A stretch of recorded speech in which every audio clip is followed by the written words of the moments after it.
This is Judge Joe Brown, and we're listening to We All Be News. News-free Dixie for the 21st century.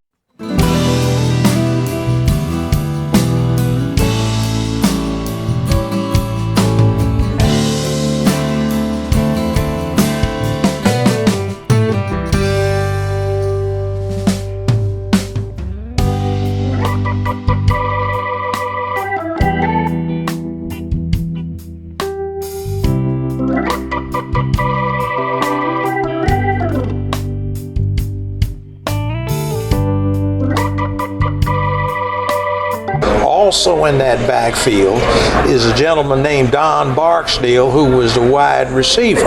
Don Barksdale was the first brother to play in the NBA when the Lakers hired him. Also in that same backfield was a guy named Kenny Washington, who was the quarterback.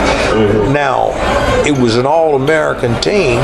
UCLA was essentially undefeated in football their last year before the war, but other white teams couldn't stand the idea of a black quarterback, so UCLA changed the name of the position to tailback, which it has remained ever since. The Rams, who were in Cleveland at that time before coming to L.A., hired Kenny Washington.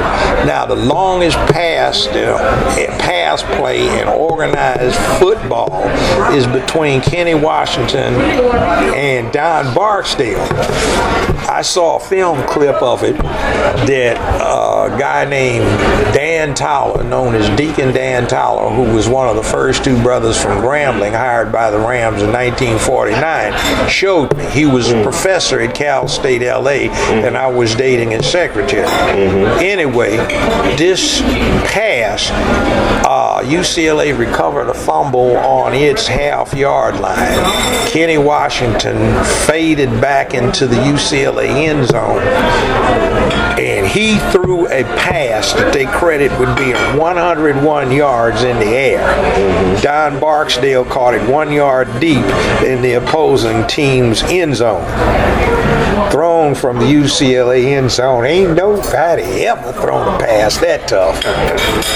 So, you know, they all were prominent in civil rights. They did a lot of things and they spoke out. And then there's the second black that was playing in the NFL for the Rams is the actor Woody Strode. He played with what is this guy's name? He played sidekick to Spartacus. Kirk Douglas. Kirk Douglas. And he was a conscientious brother that was always involved.